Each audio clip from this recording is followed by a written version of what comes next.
toutes, aujourd'hui on se retrouve pour un nouvel épisode de Riva Show. Nous accueillons aujourd'hui de magnifiques candidats à la présidentielle. Monsieur Carlson. Bonjour. Madame Fontana. Et bonjour.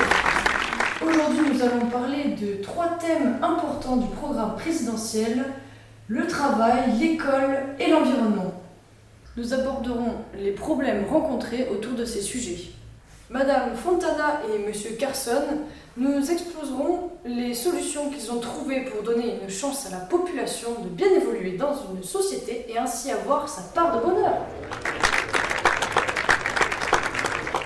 Commençons par l'école.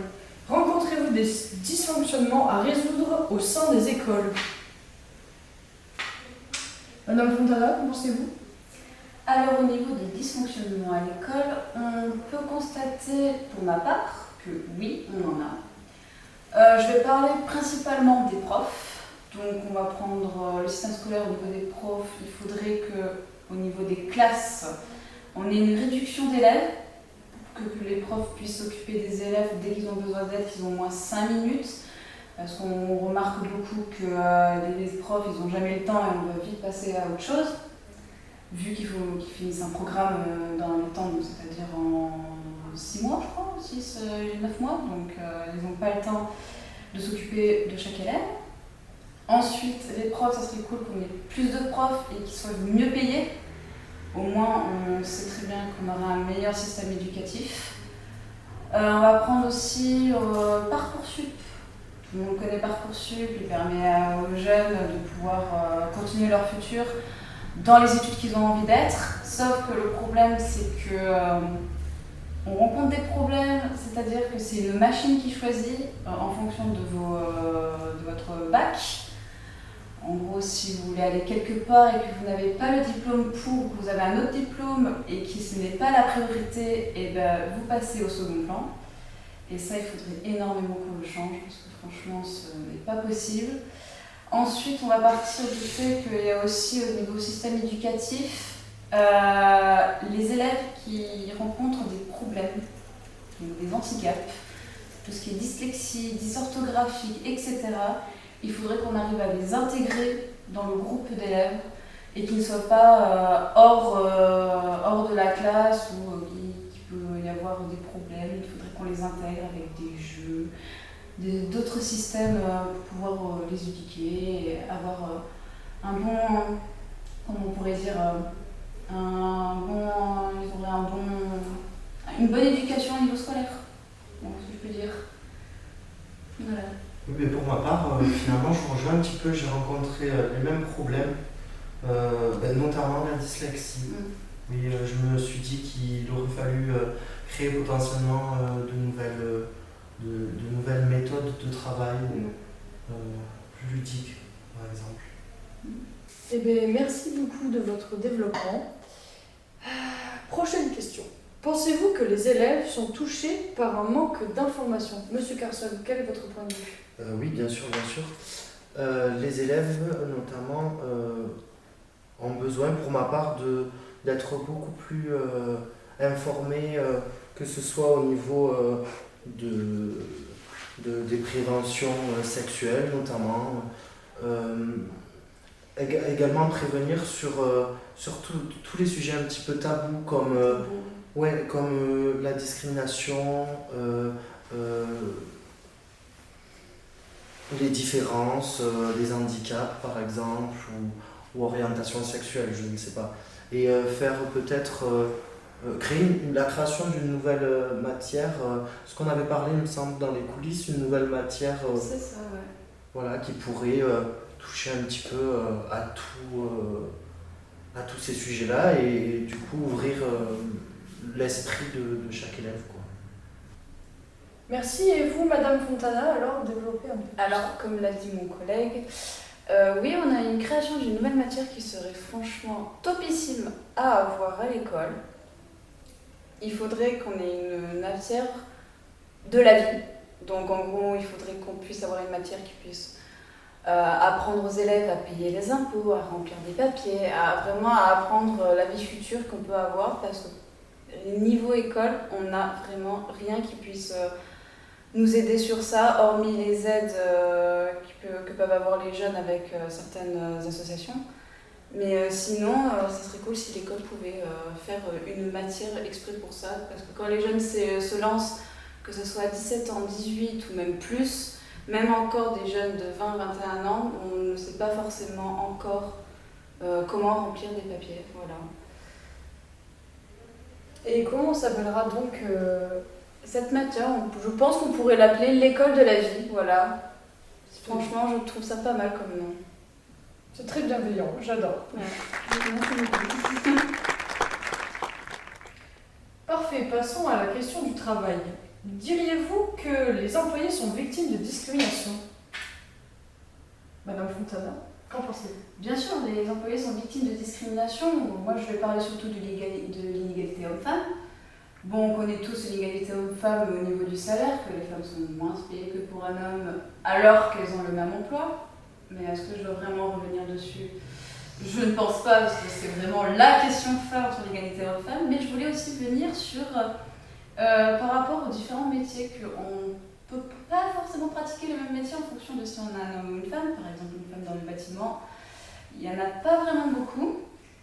Alors que, juste parce que ça demande de la force, alors que, franchement, une femme, si elle se met à la salle de muscu, elle peut être l'équivalence d'un homme, hein, franchement.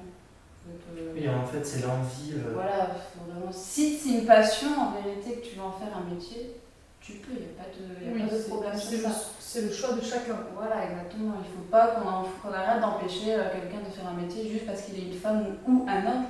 Je vais prendre par exemple aussi, bon, c'est plus un sport, mais l'équitation, que c'est un sport de filles. Vous regardez les championnats de France, ce sont qui? Ce sont des hommes qui font de l'équitation.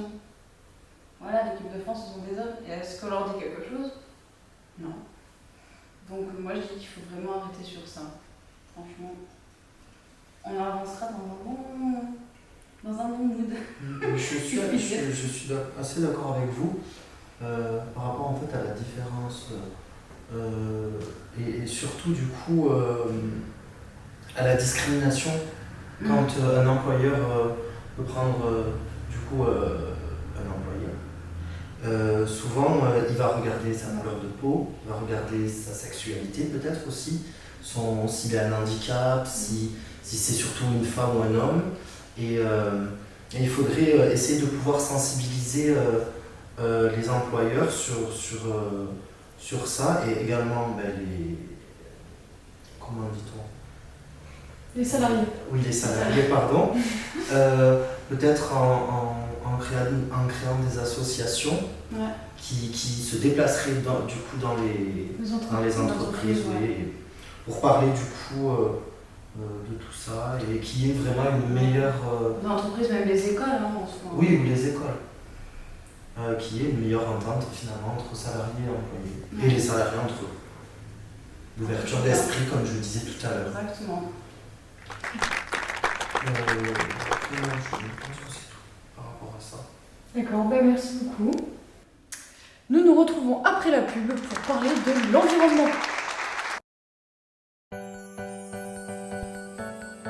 Une femme, dans sa vie, dépense près de 18 € par mois, dont 100 € par an de protection hygiénique. Mais à présent, nous pensons que le minimum pour les femmes serait le remboursement et encore mieux, la gratuité des protections hygiéniques.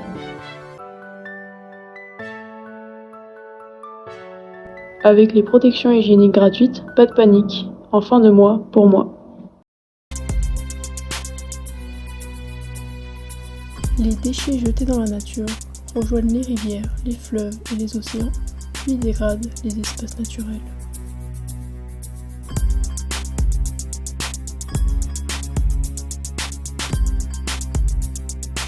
Le plastique met des centaines d'années à se décomposer. Ces mauvaises habitudes polluent les écosystèmes et tuent les animaux.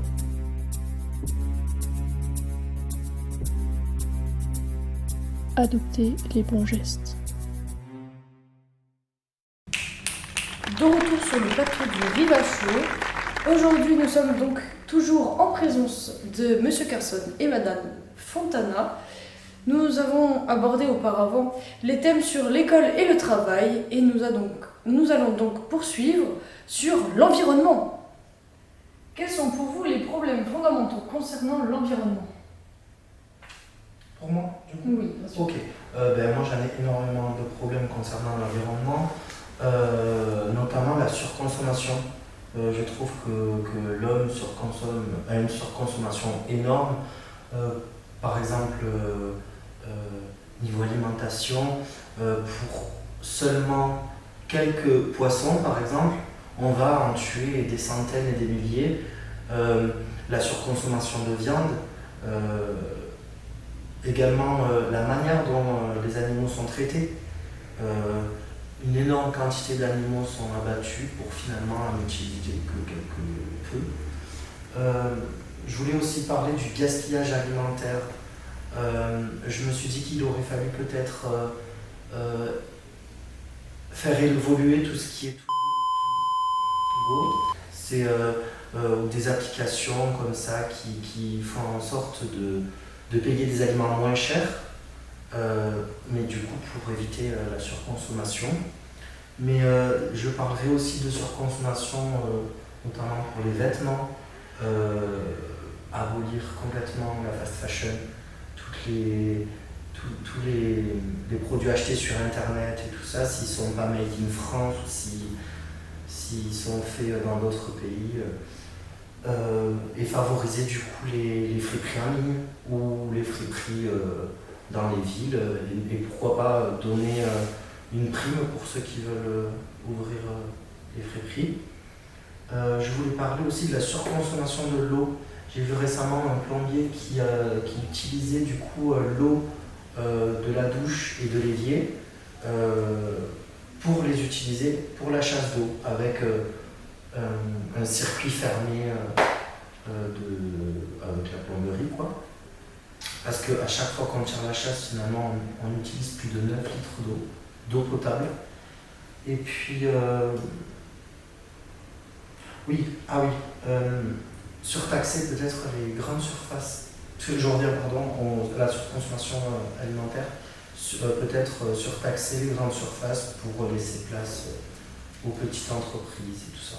Aux entreprises locales, du coup? Oui, exactement. D'accord.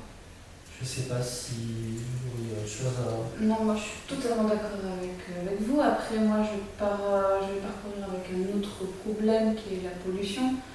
Ouais. Donc déjà, on a la pollution classique, c'est-à-dire le CO2 qui est dans l'air à cause de tout ce qui est les voitures, les avions, même les bateaux pour la mer. On va prendre vraiment tous les véhicules. On devrait plus favoriser les transports en commun ou la marche.